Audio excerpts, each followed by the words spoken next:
kind of bleeds in, I think, to the next segment on this is what to expect this year from Nebraska. I mean, look, if I'm Matt Rule, again, based off what I watched last year, what you watched last year, what I would probably do is I would put the football. The first thing I would do as soon as the pads come on, is I would put the football at the 1 yard line on the goal line, and I would say, hey, first string offense, first string defense, everybody get on the ball. You get one play. You know what I mean? One play. If you score, then you don't have to run the rest of practice. And defense, if you stop them, you don't have to run the rest of practice. Right. And I would instill that toughness there, right? And that's just one day. We're not going to do that every single day. I mean, you've got to make sure, especially nowadays where they're trying to bastardize the tackling, and they're trying to do all of this stuff to make the game less physical. I think you have to rep and you have to drill that as much as you possibly can, so that way you don't make those mistakes. You don't miss tackles. You're not as physical. You have to really do that as much as you possibly can. I heard somebody say, when we talk about, what to expect this year and kind of bleeding into this, I remember I talked to somebody about that when I saw that spring game and they weren't tackling. And they said, well, they don't have, the kind of athletes that Georgia does. If our, first string middle linebacker who's played for us for 4 years gets hurt, who are we going to replace him with? And my thought process and my answer, I didn't have an answer for that at the time, but now I kind of do. And that's, well, the guy that's going to have to play next year when he ends up going out of the program. So you have to get these guys playing as much as you possibly can, so you get that experience. So it's not, the gap between, classes is a little bit better. I think for me, what I expect from Nebraska this year, and I kind of pulled it up over here on the side, I'm looking at who's in the Big Ten West. I think arguably of the Power Five, really, and there's really, it's the SEC, the Big Ten, the ACC, and the Big 12 and everybody else like that, the Pac-12. I mean, the Big Ten West is probably one of the most winnable divisions, I think, out there for right now. Absolutely. I mean, so to sit here and say, hey, I'm looking at the standings last year. Purdue 6-3, Illinois went 5-4, Iowa 5-4, Minnesota 5-4, Wisconsin 4-5, Nebraska 3-6, Northwestern 1-8. I think Nebraska really could be in line for a 180, on that. I think they can win the Big Ten West this year. With that 180, Christian, why don't you put your money where your mouth is? What's the record? What's my prediction for the record okay. So I want you to grab a hold of your wiener and give me an honest answer, bro. So for this, I got to pick the one. So I let you pick the one for the graphics. So I'll kind of tell you. I'll kind of go through it here. All right. Okay. I've got their schedule pulled up. Minnesota, I think that's a dub. I think they can beat Minnesota at Minnesota, first game of the year. All right. You're getting Casey Thompson back. You know what I mean? You're getting Anthony Grant back. You've got Minnesota. Yeah. They like to run a little smash mouth, man. We've had a tough time with them in years past. Yeah, but I think they can run the ball. I know they don't have what's his bucket at running back this year, but they got some talent coming in. They got a Georgia linebacker, and they got some of our players, so they got some pieces in there. They're going to get some key pieces back. I'll give you that one. Okay.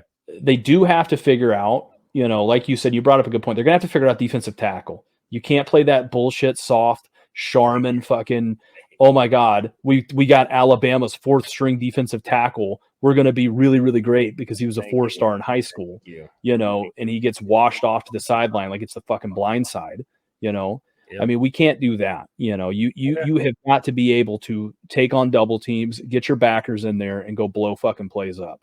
Preach. I mean, that's what you have to do if you're going to beat teams like Minnesota. So this is just assuming that Matt Rule is, again, schematically taking what he's learned throughout his time at the college level and making sure his coordinators are applying that in the right way.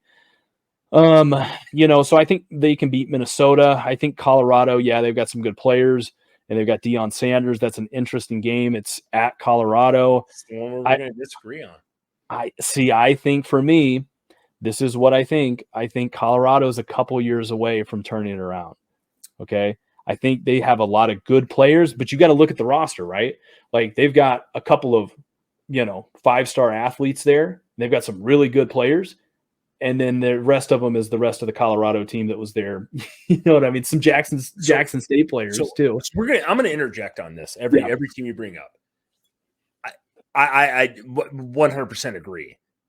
But I don't know what it is about Deion Sanders, man. The guy, watching him as a player growing up, right, in the NFL.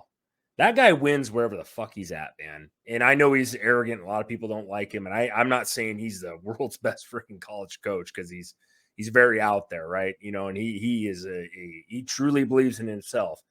But he's got his kid at quarterback, man. That kid can play. I don't know if you watched him, Shedeur Sanders play, dude. I know it was Jackson State last year, and they didn't play the toughest competition, like playing in the SEC. Kid can play though. I mean, the kid is an athlete back there.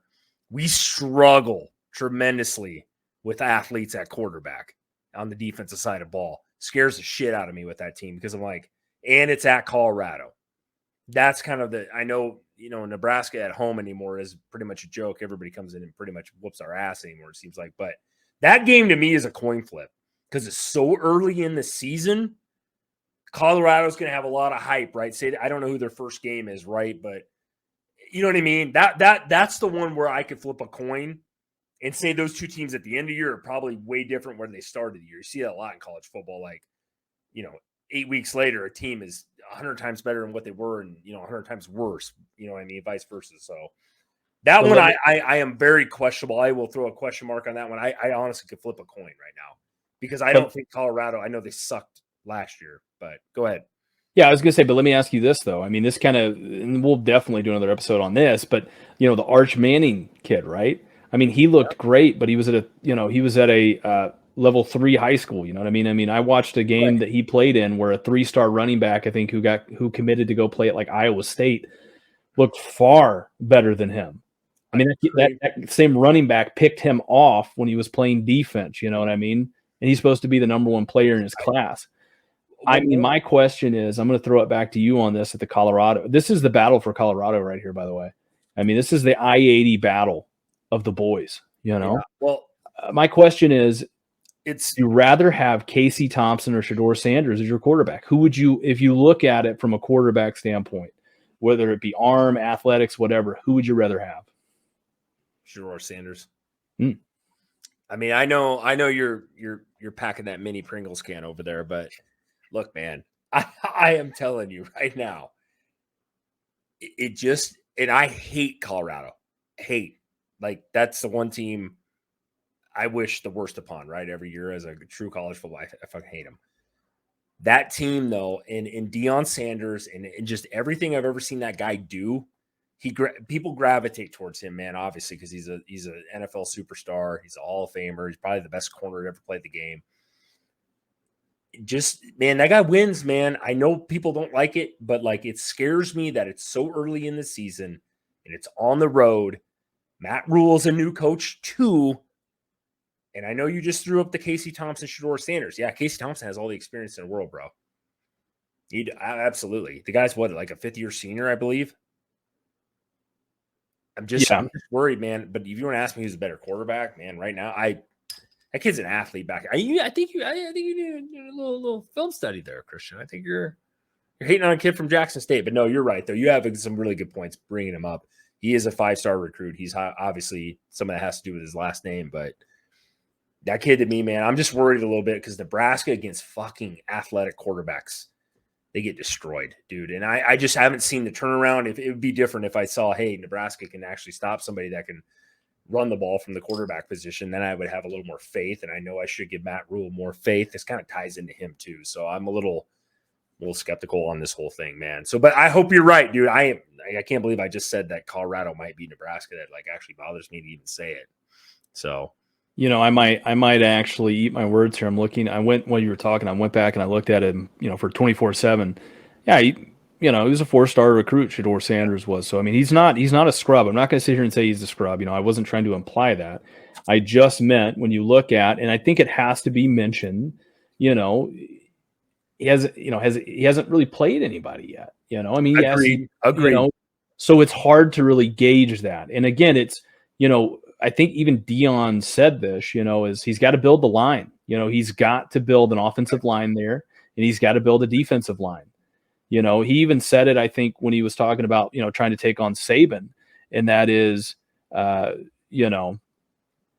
even said it, when he was trying to take on Saban. He's a couple years away from being able to, build the lineup, there. Yeah. I mean, and he's just got to do it. So, what I'll kind of do here, Chris, is I'm going to kind of get into, this right here. Is I'll keep breaking down the schedule, for you real quick here. So let's take a look at Christian. Yeah. I got to interject you, buddy. I got to take a piss so goddamn bad right now. Might have to break the video here real quick. Yeah, you're good. Go for it. We'll wait for you. All right. Thanks. I'll kind of keep them going. But yeah, I think as far as the Shedeur Sanders kid, he's got an opportunity. I mean, I haven't really broke down a lot of Colorado stuff this year. I mean, we can kind of while he's going for that, I mean, we can take a look.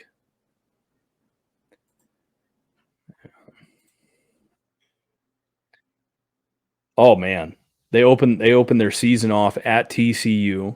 Okay, I mean, well, that actually might be a good game. That's one I could see going either way. Then they're at Nebraska, they're at home against Nebraska.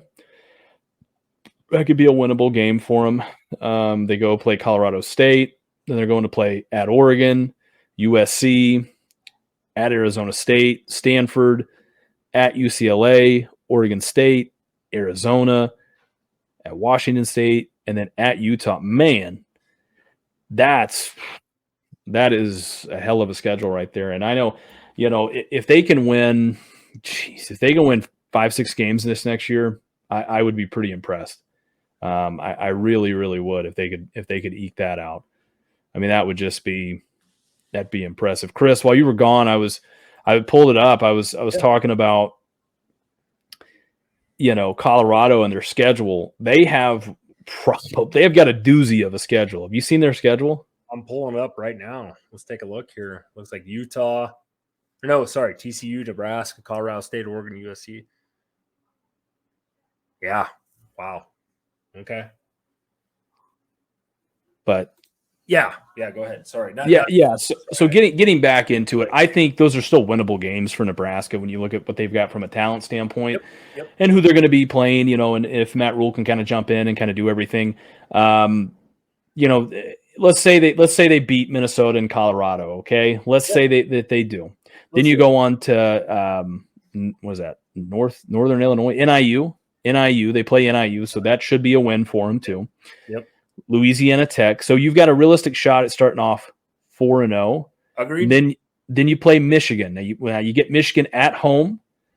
That's kind of one where I'm not going to sit here and I'm not going to pretty it up. I think that's a loss. I think Harbaugh and McCarthy. Now you never know. I mean, McCarthy could get hurt. Maybe they have an off game. Something could happen. I'm going to interject real quick on you, not to cut it too much on you here, but Blake Corum's coming back. He didn't declare for the draft, dude. That kid I thought was probably the best running back in football last year, other than maybe Bijan Robinson at Texas. This kid's really, really good. Their backup at Michigan is really, really freaking good. We saw it most of the year when he came in, just when they were up big. You know what I mean? So we haven't proved that we can stop the run yet, and that's where Matt Rule, maybe he comes in first couple games, dude, just shuts people down. Shedeur Sanders, you know what I mean? And then maybe we have a little bit different outlook. But if you watch Michigan, dude, they love to run the football. Like they're old school Nebraska. Honestly, they're kind of that mid-tier 20s, Alabama team, right? They're going to pound the ball down your goddamn throat. What are you going to do about it? Now, I'm not going to get into the playoff game against TCU. We'll talk about that later. But let's just chalk that. We would agree that's a loss, right? I can agree up to maybe we're 4-1 at that point, right? After that game. Yeah, and I think so 4-1 after that game. Then you play Illinois. I think that's a dub. Northwestern, that's a dub. I'm gonna stop you on Illinois, man. They had a really good season last year, dude. Yeah, they did, but it's from the basis of. I mean, think about this.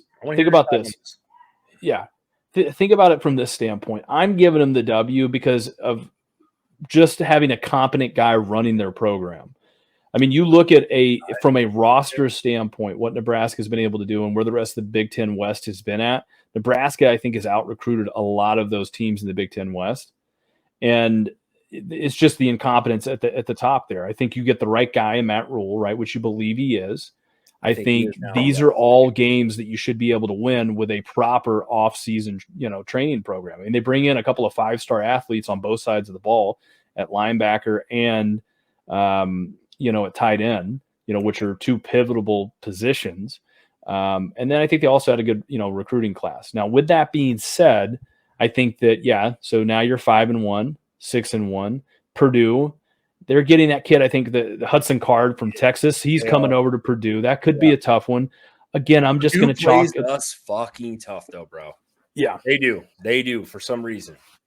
So you don't go ahead. I'm going to wait till you finish this off here a little bit. Then I'm going to have to give it to you hard, man.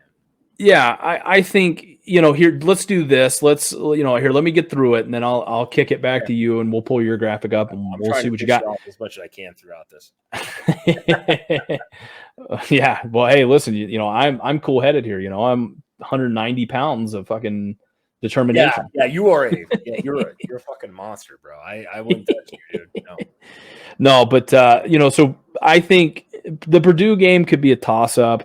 I think, again, if you do well, I think they can beat them at Michigan State. That's a tough one. I think that's I think that they could lose that one. So now we've got 2 losses. Maryland, they're playing I think Tagovailoa is still there, isn't he?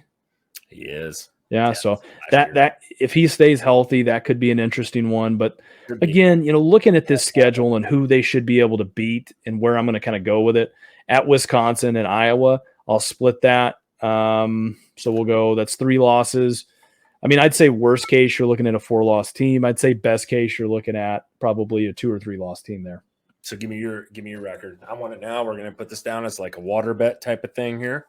Fuck that. I want a case of top tier whiskey on this. Well, I got you, bro. Give me a Nebraska record. I'm writing it down right now. This is going to be on paper, on air. Lay that fucking wiener out there. What do you got for a record? Let's go. Fuck. I will go, just to be safe, I'm going to go 8-4. God damn it, man. Like, you come in here talking all this shit, making it sound like, Nebraska's going to go like 10-2 or some shit and competing for a Big Ten title. But to be fair, though, Purdue won the division last year at 6-3, or sorry, at 8-6.